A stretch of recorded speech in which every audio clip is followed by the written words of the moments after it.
Hello friends, welcome back to my YouTube channel Baijnath coaching classes. तो friends, पिछली video में हमने 9.1 का पहला क्वेश्चन पढ़ा था। आज दूसरा क्वेश्चन है हमारे पास। आंधी आने से एक पेड़ टूट जाता है और टूटा हुआ भाग इस तरह मुड़ जाता है कि पेड़ का शिखर जमीन को छूने लग जाता है और इसके साथ 30 डिग्री का कोण बनाता है। पेड़ के पाद बिंदु की दूरी जहां पेड़ का शिखर जमीन को छूता है 8 मीटर है। पेड़ की ऊंचाई ज्ञात करो। तो देखो, इसमें हमको क्या क्या दे रखा है। आंधी आने से एक पेड़ टूट जाता है और टूटा हुआ भाग इस प्रकार मुड़ता है कि पेड़ का शिखर जो है जमीन को छूने लग जाता है। अब देखो, अब हमने क्या मान लिया कि ये कोई पेड़ है, ठीक है। अब जैसे ही आंधी आई तो क्या हो गया, आंधी आने पर पेड़ टूट गया। और टूटा कैसे है, ऐसा नहीं कि पूरा जड़ से ही टूट रखा है, नहीं कह रहे हैं उसमें। इस प्रकार टूट जाता है कि शिखर जमीन को छूने लग जाता है, यानी कि पेड़ जो है कहीं बीच से टूट रखा होगा। तो हमने मान लिया ये जो पेड़ है कहीं यहां पर से टूट रखा हुआ है। तो देखो, और जो इसका अभी शिखर है, तो देखो पेड़ होगा एक इस टाइप से, अब ये कहीं बीच से टूट गया है। तो टूट गया है कहने का मतलब ये है कि यहां पर से ऐसे मुड़ गया है, नीचे की ओर टूट गया है मतलब। तो इसमें क्या कर रहा है, जमीन को छूने लगता है। पेड़ का शिखर क्या कर रहा है, जमीन को छूने लगता है। इसका मतलब यहां से अगर ये टूटा होगा तो कुछ इस टाइप से गिर गया होगा नीचे की ओर। तो देखो, ये क्या कर रहा है, अब जमीन को छूने लग गया कर रहा है। और इसके साथ कितने डिग्री का एंगल बनाता है, जहां पर से ये टूट रखा है, इधर पर से टूट रखा है, तो इसके साथ कितने डिग्री का एंगल बनाएगा। देखो, यहां पर से टूट रखा है तो इसका मतलब ये हिस्सा कहां मिला, जमीन पर। तो ये जो हिस्सा है शिखर, तो ये शिखर इस जमीन के साथ 30 डिग्री का एंगल बनाता है। इसमें लिखा है टूटा हुआ भाग इस प्रकार मुड़ जाता है कि शिखर जमीन को छूने लगता है और इसके साथ यानी कि जमीन के साथ कितना बनाता है, 30 डिग्री का एंगल बनाता है। यानी कि अगर हम इसको क्या मान लें, जमीन मान लें, तो इसके साथ कितने डिग्री का एंगल बना रहा है ये, 30 डिग्री का। तो देखो, एक पेड़ था, आंधी आने पर क्या हो गया, टूट गया। इसका मतलब यहां पर से बेंड हो जाएगा नीचे की ओर, तो ये टूट गया। तो ये क्या कर रहा है, जमीन पर इस प्रकार टूटा कि ये शिखर जो है इसका वो जमीन को छूने लग गया। तो उतना टूट रखा है कि जितने में जमीन को छूने लग जाए वो। फिर जमीन के साथ कितने डिग्री का एंगल बना रहा है, 30 डिग्री का। जहां पेड़ का शिखर है जमीन को छूता है वो कितना है, 8 मीटर दूरी है। कहां से, पेड़ के पाद बिंदु की दूरी। पेड़ का पाद बिंदु मतलब जो उसका जड़ होगा, तो उसका जड़ यहां पर है। यहां पर से जहां पर ये जमीन को छू रहा है, इसकी जो डिस्टेंस दे रखी है, ये दे रखी है हमको 8 मीटर। अब देखो, हमें इसमें क्या करना है, पेड़ की ऊंचाई ज्ञात करो करा है। इसका मतलब हमें पेड़ की ऊंचाई इतनी ज्ञात नहीं करनी है, हमें क्या ज्ञात करना है, पूरा जहां पर से टूट रखा है। तो देखो, इस ऊंचाई को हमें क्या ज्ञात इस ऊंचाई को हमें क्या करना है, ज्ञात करना है। तो देखो, ये ऊंचाई हमको कब ज्ञात होगी, जब हमको क्या ज्ञात होगा, देखो जितना ये टूटा हुआ हिस्सा है इसकी भी लेंथ पता चल जाए और इतना जो ये शेष भाग इसमें बच रखा है इसकी भी लेंथ पता चल जाए, तो हम क्या कर सकते हैं, यहां से भी टोटल ऊंचाई को ज्ञात कर सकते हैं। देखो, इतनी ऊंचाई की, इस लेंथ को क्यों ले रहे हैं हम, इस लेंथ को इसलिए ले रहे हैं क्योंकि यही हिस्सा तो यहां पर से टूट रखा है। यहां पर से पेड़ टूटा और वो कहां पर टच कर रहा है, जमीन को कर रहा है। यानी कि जितनी लेंथ ये होगी उतनी लेंथ क्या होगी, यहां से यहां तक की होगी। अब देखो, इसमें ऐसा लग रहा है कि जैसे लेंथ ज्यादा ले रखी है, तो अगर पेड़ टूट रखा है तो यही शिखर तो छू रहा है इसको। तो देखो, हम इसको बढ़ा भी सकते हैं ऊपर की ओर। तो देखो, इसमें कैसे करेंगे फिर अब एंगल अगर हमें 30 दे रखा है, हमें क्या चाहिए, इस त्रिभुज में एक त्रिभुज मान लेते हैं इसको ए बी और सी। अब देखो, पेड़ अगर जमीन के साथ है तो इसका मतलब कितने डिग्री का एंगल बन रहा होगा, वहां पर 90 डिग्री का एंगल। तो देखो, यहां पर लिखेंगे त्रिभुज ए बी सी में। अब देखो, इस एबीसी में इस 30 एंगल के लिए हम अभी क्या ज्ञात कर रहे हैं, हमें बीसी भी चाहिए, हमें एसी भी चाहिए, तभी तो हम टोटल डिस्टेंस निकाल पाएंगे। इसको मान लेंगे डी, ठीक है। तो हमें क्या चाहिए, बीडी चाहिए। बीडी कब मिलेगा, जब हमको बीसी और सीडी मिलेगा। सीडी कहां से मिलेगा, सीडी मिलेगा हमको इस एसी से। अगर हम एसी ज्ञात कर लेंगे तो एसी ही क्या होगा, डीसी होगा यहां पर।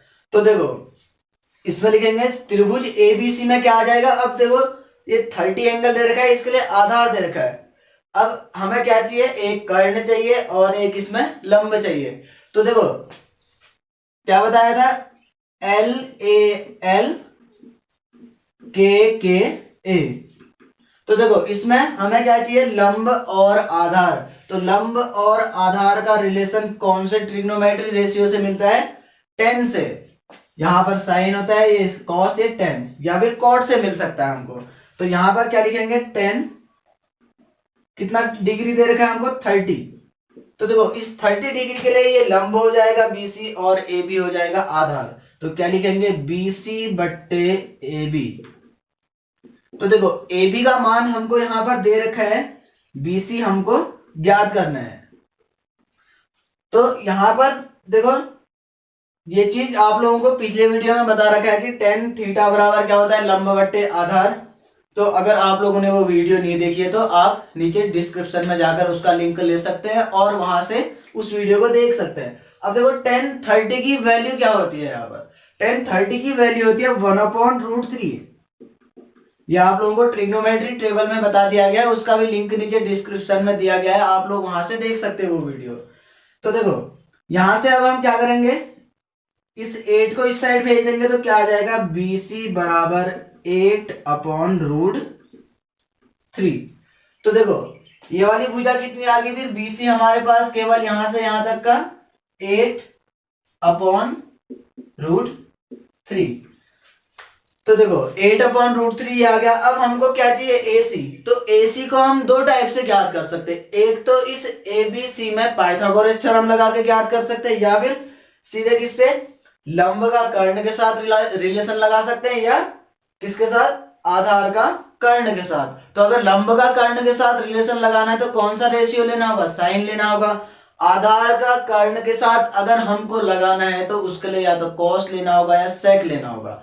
तो हम लेते हैं यहां पर कॉस। तो कॉस 30 इक्वल टू कितना आ जाएगा, आधार बट्टे कर्ण। तो इसके लिए आधार क्या आ जाएगा, ये संलग्न भुजा यानी कि ए बी बट्टे ए सी।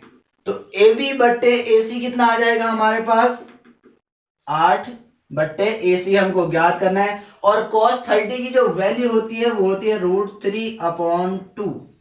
तो देखो अब क्या करेंगे, यहां पर से AC को यहां भेज देंगे, यानी कि क्या करेंगे, सीधे सीधे टर्म्स में अगर कहें तो इनका क्रॉस मल्टीप्लाई कर देंगे। तो ये आ जाएगा √3AC इक्वल टू 8 2 जा 16। तो AC इक्वल टू कितना आ जाएगा, 16/√3। तो देखो ये वाली जो भुजा मिली ये कितनी मिली, 16/√3। तो देखो अब हमें ज्ञात क्या करना है, पूरी BD भुजा ज्ञात करनी है यहां पर। तो देखो अब क्या लिखेंगे यहां पर, चूंकि AC बराबर, ये जो AC डिस्टेंस है वो किसके बराबर होगी, CD के, क्योंकि यही हिस्सा तो टूट करके जमीन की ओर आ रखा है। तो देखो AC बराबर DC। तो क्या आ जाएगा, DC बराबर क्या आ जाएगा, यहां से AC का मान हमने अभी ज्ञात कर रखा है, तो ये आ जाएगा 16/√3। इसलिए अब क्या लिखेंगे यहां पर, BD। तो ये BD बराबर क्या आ जाएगा, DC plus BC। DC plus BC, ये टोटल डिस्टेंस आ जाएगी, पूरे पेड़ की ऊंचाई ज्ञात करनी है हमें। तो देखो क्या आ जाएगा यहां से, अब DC की वैल्यू कितनी आई, 16/√3 प्लस, और इसकी वैल्यू कितनी आई हमारे पास, BC की वैल्यू है 8√3। अब देखो √3 दोनों में आ रहा है तो कॉमन आ जाएगा ये। अब देखो इसका मल्टीप्लाई इसके साथ करेंगे तो कितना आ जाएगा, 16√3। अब देखो इसको मल्टीप्लाई भी करने की जरूरत नहीं, हमने इसको कॉमन ले रखा है, तो इसका मतलब ऊपर इसको सीधे टर्म्स में जोड़ देंगे हम। तो देखो 16 प्लस 8 आ गया, तो ये कितना आ जाएगा, 24/√3। अगर हम 24 के फैक्टर निकालते हैं तो 24 के फैक्टर क्या क्या आ जाएंगे, यहां पर 24 को लिख सकते हैं हम 3 × 8/√3।